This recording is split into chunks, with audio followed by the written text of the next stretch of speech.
Hey, this is Deepesh, and I'm going to take you through the STAR method of testing. So I'm going to use the Trello board that you can see here to illustrate how I conceptualize the STAR method. You don't have to use Trello. You've got full access to this Trello board.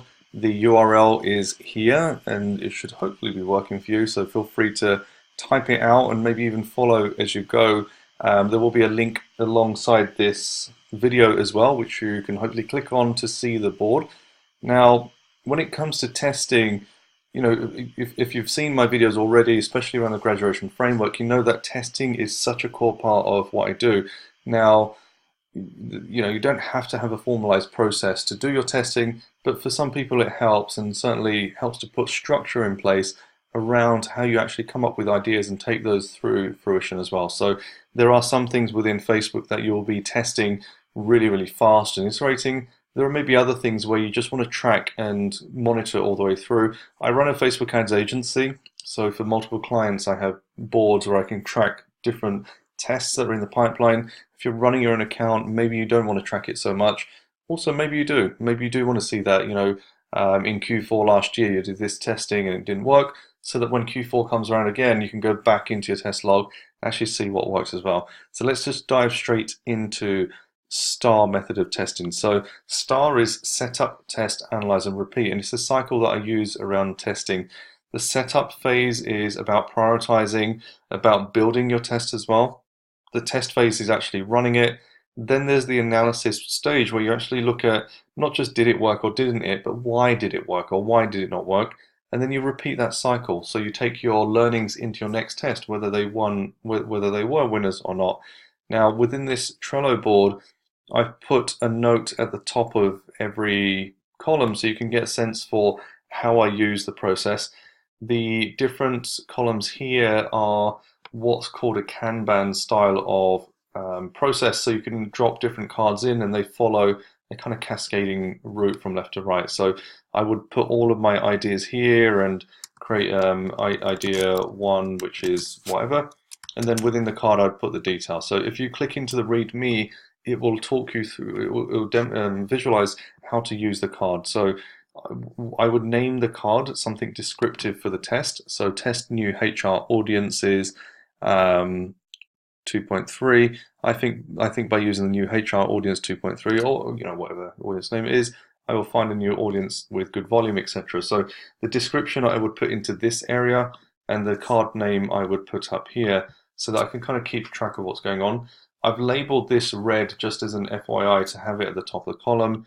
You can do whatever kind of label you want, and you can kind of name it as well and put different kind of names behind the different labels so you can kind of see what's going on. So this might be an audience test and you call it audience test and color it green, for example. So I don't want to get too much into the tool. The tool is kind of more to illustrate here. It could be pen and paper, it could be post-its on the wall, it could be Asana. There's lots of different ways. It's just easier to explain through Trello. So that's the kind of backlog. So I would put a different card to represent or have a kind of view of different tests that I'm running. Then what I would do is every time I have an idea, I'll drop it in. Then on a weekly or a fortnightly basis, I would prioritize the tests. So if I've got 10, 15 different items here in my backlog, I know realistically I can only do 3 or 4 a week. I pull those cards across and make sure that I put them into my prioritized column in prioritized order as well. So again, you can read the description here, which will show what I'm kind of talking about as well. Now, once I have decided to start building a test, I move that card into the work in progress column so that I can quickly see which tests are running, especially like if I'm working with a designer or with a media planner or something like that. It just helps to make sure that everyone's on board as well. Once the test is live, move it over to the live column. This is so useful to actually see which tests are running at any given time. If you're running things on your own, you should have a great idea of what's out there and what's running. But even if you don't, it's a good way of just kind of seeing what's actually live and out there as well. You may have 10, 15 different tests running. It's just a good way to kind of keep a handle on that as well. And then what I have here is if there's a problem with a test, you have to pause it. Maybe the site went down or Facebook's having a bit of a hissy fit.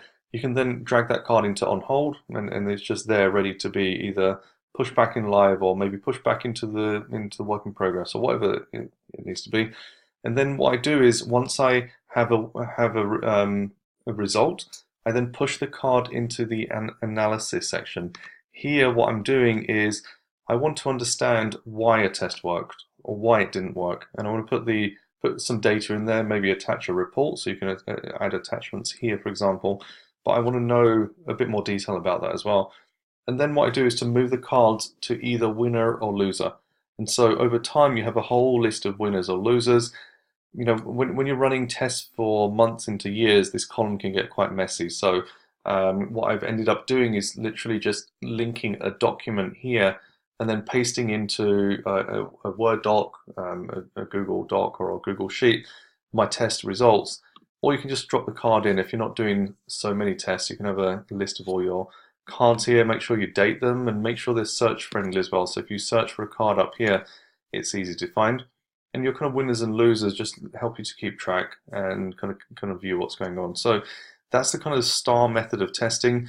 It's something to get your mindset around more than the actual process or the tool.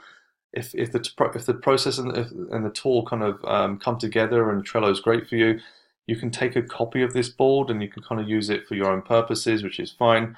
And then you can kind of adapt it to your own needs or use your own tools, post-its, etc. But hopefully this just gives you an idea of the process that I use around testing.